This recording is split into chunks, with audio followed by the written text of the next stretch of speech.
कसे काय लागेल ते भेटते ना, सगळी खातरदारी व्यवस्थित होती ना तुमची. नाही काय लागेल ते मागून घ्यायचं. नाही कसे काय बी झालं तरी तुम्ही आमचे बायकोचे भाऊ आहे.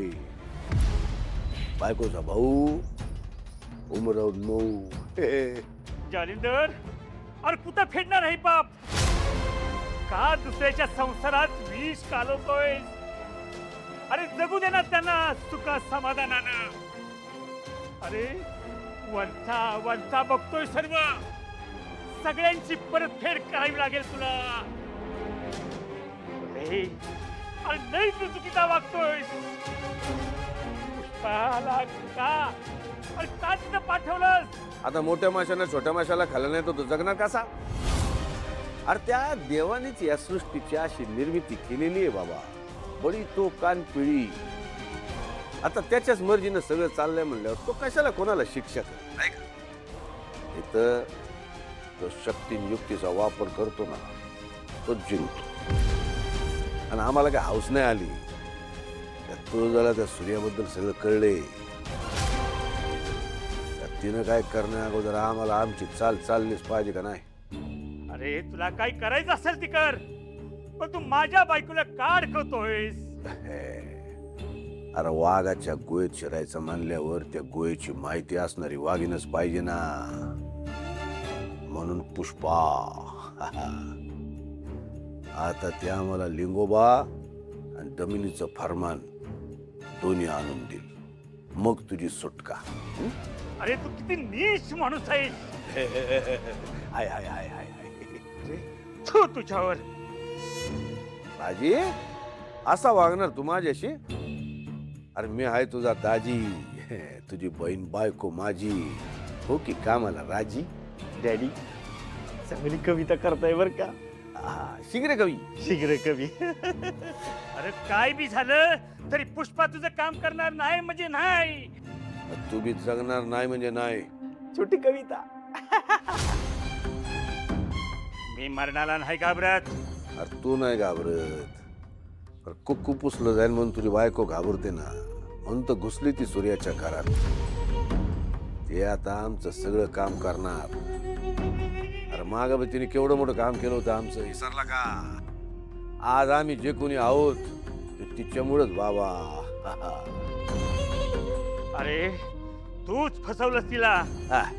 ती काय बारकी पोरगी होती काय फसायला? जाऊ दे, आमच्यावरचा राग जरा बाजूला ठेव. तुझ्यासाठी आज वाशाट पाठवतो काहीतरी, जेवून घे. आणि उद्या काय हवं ते बी सांग, पाठवून देऊ.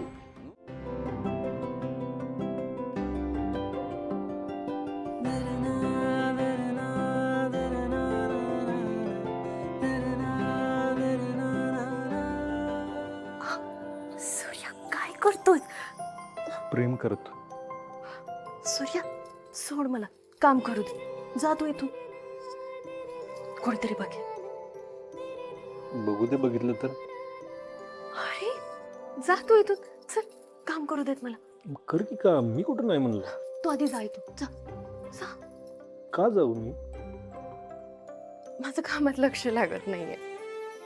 मग नको देऊ लक्ष. अरे तूच म्हणतीस ना नवरा रोमॅन्टिक होत नाही. मग आता होतोय तर मला हाकलतीस का? सूर्या रोमॅन्स करायचंय आत्ता? ओ सूर्यकांतराव, हा रोमॅन्स ना बेडरूम मध्ये, इथे नाही चालणार. बघू दे, बघितलं तर मला आत्ताच करायचं. मामा आकडे आले वाटतं त्याला. ए राजू पाण्यानं जा. पाणी. मामा काय होतंय तुम्हाला? अरे उठ की मामा. काय झालं?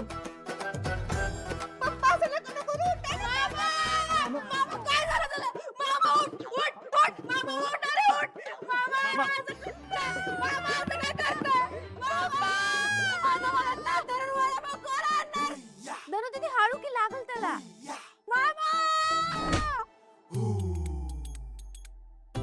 मामा पप्पाला जाग आली. पप्पाला जाग आली.